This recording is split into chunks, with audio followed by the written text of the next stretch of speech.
Hola chicos, ¿cómo están? Muy buenos días. Hoy vamos a desarrollar el contexto histórico de Inglaterra, tanto en el siglo XVII como en el siglo XVIII, y cómo una con otra, estos dos siglos para la historia de Inglaterra, se complementan para llevarlo a convertirlo en un país vasto y primermundista que es el día de hoy, ¿no? Bueno, vamos a empezar con el siglo XVII, ¿no? En donde, por una parte, se va de alguna manera limitando el poder del rey, ¿no? Ya esa monarquía va quedando disminuida, ¿no? Alicaída, ¿sí? Y eso se debe a razón de dos revoluciones que se realizan, ¿no? Dos grandes revoluciones y dos importantes revoluciones que se realizan. La primera es en el año 1641 y la segunda es en el año 1688, casi 40 años más adelante, ¿no? Con respecto a la primera revolución realizada en el año 1641, se determinaron de alguna manera en este tipo de revolución las bases de un nuevo tipo de Estado, ¿sí? Ya no monárquico, ¿no? Sino de un nuevo tipo de Estado porque se pasa y se da un salto a lo que es la democracia, ¿sí? Se destaca la figura en este periodo, se destaca la figura de un personaje muy particular que es de Oliver Cromwell, ¿sí? Que es un líder político militar, inglés obviamente, que convirtió a Inglaterra en una república. ¿Sí? Convierte a Inglaterra en una república y va dejando de lado esta historia de las monarquías, ¿no? O de alguna manera le va disminuyendo el poder a lo que es el rey. Ahora, la segunda revolución, que es la del año 1688, permite de alguna manera, ¿sí?, iniciar el mecanismo que va a permitir el desarrollo de por un lado, de la agricultura, ¿sí?, y por el otro lado, de las innovaciones técnicas aplicadas también a la industria. Este mecanismo da al país, a Inglaterra, un siglo de ventaja por sobre los demás países europeos, ¿no? Entonces, Inglaterra da un salto tecnológico, un avance dentro de lo que es la industria y la agricultura tan grande que le permite convertirse también en potencia en Europa, ¿sí? Bueno, desde el punto de vista cultural, tenemos dos grandes figuras en Inglaterra. Por un lado, la de William Shakespeare, que ya en los tutoriales anteriores habíamos mencionado la aparición de este autor, y por el otro, el de John Milton. John Milton es un autor muy destacado inglés, con su obra cumbre, que es El Paraíso Perdido, en donde esta obra por mucho tiempo fue censurada por la Iglesia, por el catolicismo, fue censurada por el tono y la temática que desarrolla en esta obra literaria, ¿no? ¿Sí? A forma de título les voy a desarrollar un poquito, ¿no? En donde el protagonista de esta novela, la de John Milton, en El Paraíso Perdido, es el diablo, ¿sí? Satanás, ¿sí? En donde el diablo habla en primera persona. El diablo habla en primera persona y explica, ¿sí?, de alguna manera, cómo llega a su condición, ¿sí?, es decir, de ser el rey de lo que es el infierno, y cómo increpa o discrepa, ¿sí?, a su padre, ¿sí?, enfrenta en base a argumentos bien sólidos su condición, en donde cuestiona el punto de vista de su padre, ¿sí?, y en donde manifiesta a viva voz su reinado en el infierno, en donde su padre nunca va a ser bienvenido. Es un texto bastante fuerte, ¿sí?, si se los ve con ojos católicos, razón por la cual la Iglesia lo ha censurado por muchísimos años, por muchísimos años. No es un texto para analizarlo de manera puntillosa, ¿sí?, bien detallada, ¿sí?, y que es totalmente enriquecedor para entender el crecimiento con respecto a esta visión de los cleros, ¿no? Y especialmente la evolución que va teniendo la Iglesia, ¿no? Y la repercusión en Inglaterra, ¿no? Porque después de la Reforma Luterana hay cambios significativos en el pensamiento religioso de la gente, de los feligreses, ¿no? Bueno, ahora, eso es por un lado en el siglo XVII. Después en el siglo XVIII, ¿sí? Ya Inglaterra consolidada con todas las acciones, ¿sí? Consolidada, ¿sí?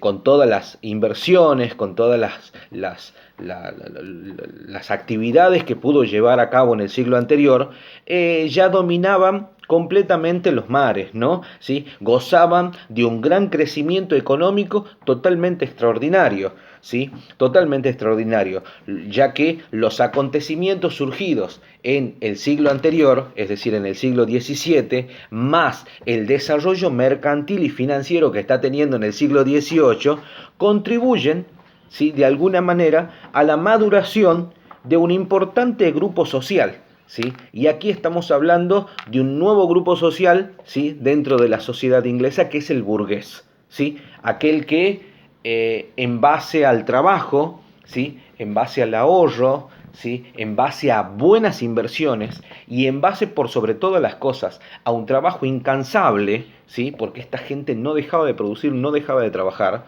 ¿sí? Adquiere una posición social y económica que le atribuye de alguna manera, ¿sí? Voz y voto dentro de lo que es también la política, ¿no? Entonces nacen los primeros también periódicos, ¿sí? Nacen los primeros periódicos y se desarrolla un género literario, ¿sí? Un nuevo género literario que es la novela. Tomemos en cuenta de que la primera obra, ¿sí? Que hace la apertura de este género literario que es la novela es la obra de Miguel de Cervantes, El Quijote de la Mancha, que lo vimos en tutoriales anteriores, ¿no? Ahora, ¿sí?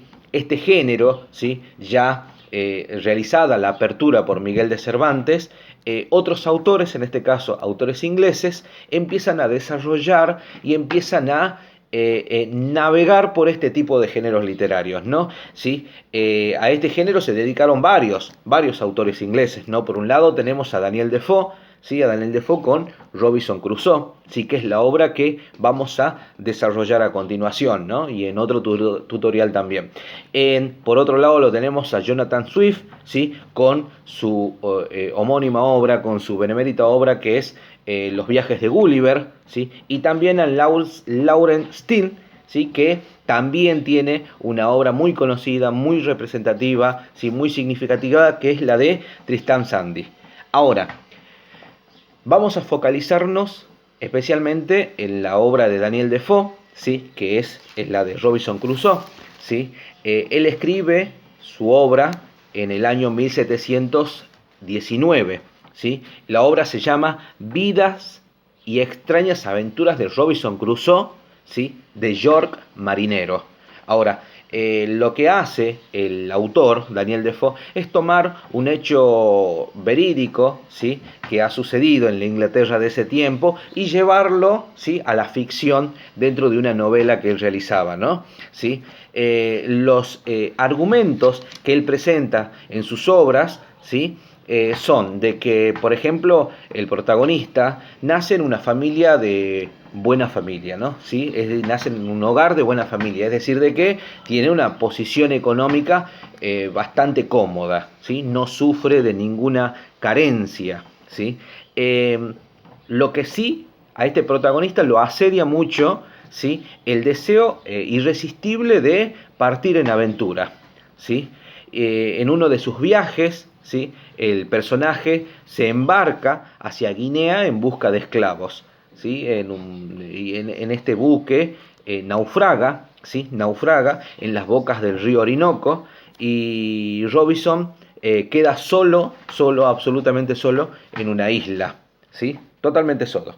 Ahora, a medida que van pasando los años, va construyendo distintos tipos de instrumentos rudimentarios que le van a permitir sobrevivir, que le van a permitir, ¿sí?, ir adaptándose a un contexto totalmente salvaje, ¿no? Y va construyendo instrumentos, va construyendo barcas, en su primer momento construye también refugios, hay una caverna que después la empieza a condicionar. Bueno, después también siembra con algunas semillas, ¿sí?, cría también rebaños con algunas cabras, ¿sí?, cocina pan, carne, ¿sí? Entonces va de alguna manera superándose, ¿no? Va deconstruyéndose, ¿sí?, como ser humano. Ahora, también preserva, ¿sí?, la pólvora salvada en el naufragio, ¿sí? Hay un reencuentro de este protagonista, ¿sí?, con Dios,